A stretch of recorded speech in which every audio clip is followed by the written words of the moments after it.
عائشہ کے منہ سے بے ساختہ نکلا۔ اس سے پہلے کہ وہ کوئی قدم اٹھاتی اسے اپنے کندھے پہ کسی کا ہاتھ محسوس ہوا۔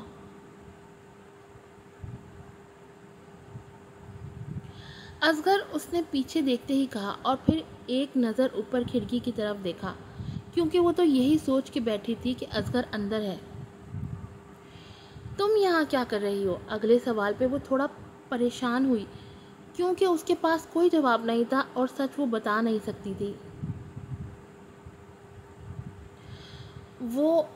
میں نے تو تمہیں دیکھا تھا یہاں آتے ہوئے، تو بس اسی لیے آ گئی، وہ کھڑکی کی طرف دیکھتے ہوئے بول رہی تھی۔ اسے مروہ کی ٹینشن تھی۔ اچھا چلو، ابھی رات بہت ہو گئی ہے، میں تو یہاں ڈیلیوری کرنے آیا تھا اس روم میں، اس نے روم کی طرف اشارہ کرتے ہوئے کہا۔ اس روم میں کون ہے؟ عائشہ نے اپنا اگلا سوال کیا اور اصغر کی طرف دیکھنے لگی، جس کا ہاتھ ابھی بھی اس کے کاندھے پر تھا۔ کیوں؟ تم کیوں پوچھ رہی ہو؟ اصغر نے بھی سوالیہ نظروں سے اسے دیکھا۔ نہیں، بس ایسے ہی، اس نے بات گھماتے ہوئے اسے جانے کا کہا۔ اسے مروہ کی ٹینشن تھی، لیکن اصغر کو بتاتی بھی تو کیا بتاتی کہ وہ اس کی جاسوسی کر رہی ہے، اس لیے اس نے خاموش رہنا ہی مناسب سمجھا اور اصغر کے ساتھ باہر چلی گئی۔ سائم کی آنکھ ابھی بہت مشکل سے لگی تھی کہ اس شور کی آواز سے اس کی آنکھ کھلی۔ اس نے جلدی سے لیمپ آن کیا، اس نے بلینکٹ کو پیچھے کیا۔ یہ لڑکی کون ہے اور یہاں کیا کر رہی ہے؟ کئی سوالوں کو ذہن میں لیے وہ جلدی سے اٹھا، سلیپر پہنے۔ ہیلو، ہو از؟ وہ نیچے بیٹھا، ساتھ ہی اس نے مروہ کے بال پیچھے کیے، سارے بال اس کے منہ پر آ چکے تھے۔ سائم ایک دم سے سکتے میں چلا گیا تھا مروہ کو دیکھ کر۔ اس کے لفظوں نے لڑکھڑانا شروع کر دیا تھا۔ وجود میں تھوڑی ہمت آئی تو اس نے ہاتھ آگے بڑھایا۔ مروہ؟ بے ساختہ اس کے منہ سے نکلا۔ پھر اس نے جلدی سے مروہ کو اٹھایا اور بیڈ پہ لے آیا۔ اس کے ماتھے پہ خون تو نہیں تھا، لیکن گہرا نشان پڑا تھا۔ مروہ، اس نے اس کے چہرے کو تھپتھپاتے ہوئے اسے اٹھانے کی کوشش کی، اور یہ ہمت اس نے بڑی مشکل سے پیدا کی تھی۔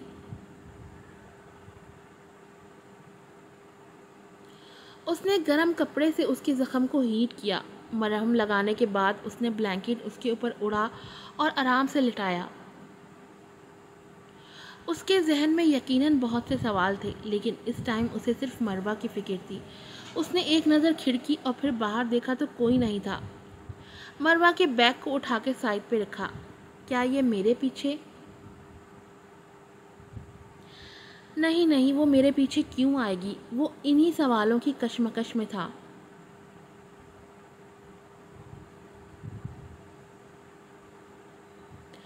عائشہ، وہ تمہارے ساتھ گئی تھی، مجھے بتاؤ مروہ کہاں ہے؟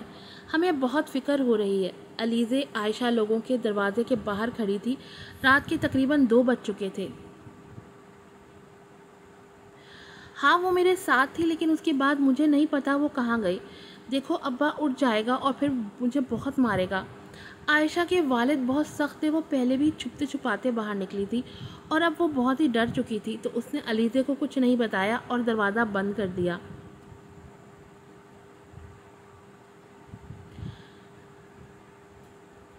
ریحان نے بھی رات بھر مروہ کو ڈھونڈنے میں گزاری۔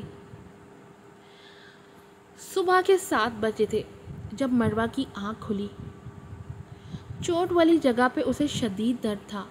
اس نے اٹھتے ہی وہاں پہ ہاتھ رکھا، لیکن ایک دم سے رات والے منظر اس کے دماغ میں آیا تو اس نے کمرے کو دیکھا۔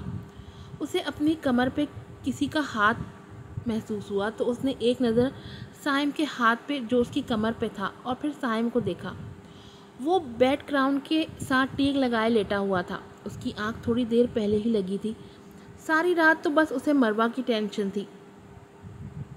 مروہ نے اس کے بازو کو زور سے پیچھے کیا تو اس کی بھی آنکھ کھل گئی۔ تو مروہ اٹھ کر بیٹھ گئی۔ تم یہاں کیا کر رہے ہو؟ اور میں کیا کر رہا ہوں؟ تم بتاؤ، تم کیا کر رہی ہو؟ تم رات کو میرے کمرے میں چوروں کی طرح آئی۔ سائم ابھی بول ہی رہا تھا کہ اس کی نظر اس کے ماتھے پہ پڑی۔ اب کیسی ہو؟ درد تو نہیں ہو رہا؟ سائم نے ہاتھ اس کے ماتھے پہ رکھنا چاہا، لیکن مروہ فوراً سے ہی پیچھے ہٹی۔ وہ کچھ بولنے ہی والی تھی کہ دروازے پر دستک ہوئی۔ سائم نے ایک نظر اسے دیکھا اور پھر اٹھا دروازہ کھولنے کے لیے۔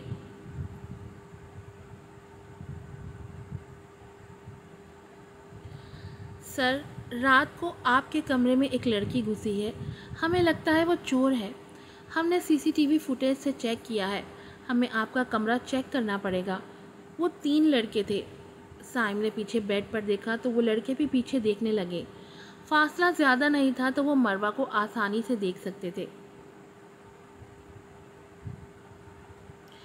سائم پزل ہو چکا تھا کیونکہ وہ جس طریقے سے بیڈ پر بیٹھی تھی وہ کیا ایکسپلین کرے، اسے کچھ بھی سمجھ میں نہیں آ رہا تھا۔ وائف ہے میری وہ۔ سائم کو سمجھ میں نہیں آیا تو اس نے مروہ کو بچانے کے لیے یہی بول دیا۔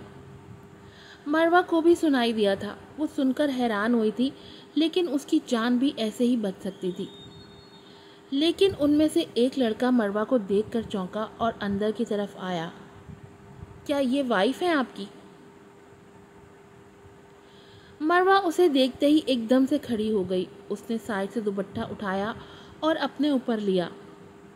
ہاں، کیوں، کوئی پرابلم ہے؟ سائم بھی اس کے پیچھے ہی آیا۔ بنا اجازت اندر کیسے گھس رہے ہو؟ سائم نے اسے کاندھے سے پکڑا۔ مروہ، تم نے کب نکاح کیا اس سے؟ اس کے منہ سے مروہ کا نام سن کے سائم بھی اب ٹینشن میں چلا گیا۔ میں بولتے بولتے چپ ہو گئی کیونکہ اس کے پاس تو الفاظ ہی نہیں تھے۔ وہ بری طرح سے کانپ رہی تھی۔ سائم، یہ ریحان کے بڑے بھائی ہیں۔ اس نے سائم کو بس پریشانی سے آگاہ کیا۔ یہ سنتے ہی سائم نے اپنا ایک ہاتھ ماتھے پہ رکھا تھا۔ یقیناً وہ دونوں بہت برے پھنس چکے تھے۔ اتنی دیر میں وہ لڑکا باہر گیا۔ یقیناً اس نے ریحان کو فون کیا تھا اور تھوڑی ہی دیر میں ریحان اور علیزے وہاں پہنچ چکے تھے۔ صبح ہوتے ہی عائشہ بھی اسی ہوٹل میں آئی تھی۔ اسے مروہ کی ٹینشن تھی اور اسے ساری بات کا علم ہو چکا تھا۔ وہ مروہ کو ابھی بھی فورس کر رہی تھی کہ وہ کسی کو سچ نہ بتائے ورنہ بات بہت آگے پھیل جائے گی۔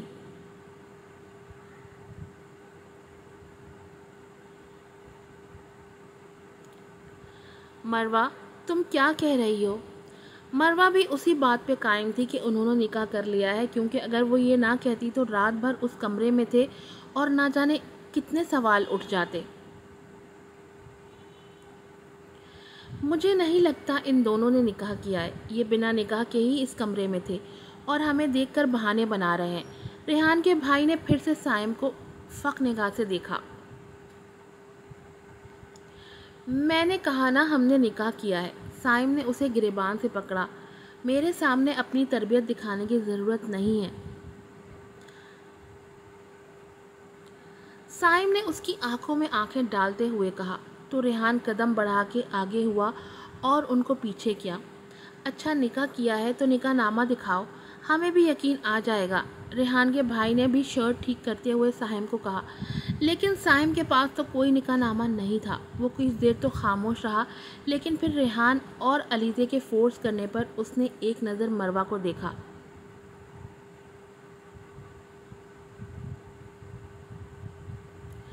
ریحان اپنی عزت بچانا چاہتا تھا، کیونکہ اگر اس کے بھائی نے یہ بات باہر پھیلا دی تو وہ اچھے خاصے بدنام ہو سکتے تھے۔ نکاح نامہ میں جیب میں لیے نہیں پھر رہا، شام کو دکھا دوں گا۔ وہ بھی پوری طرح پزل ہو چکا تھا، لیکن اب بات مروہ کی عزت پر آئی تھی۔ آج کی ایپیسوڈ یہیں پر ختم ہوتی ہے۔ کیا ہوگا مروہ کا؟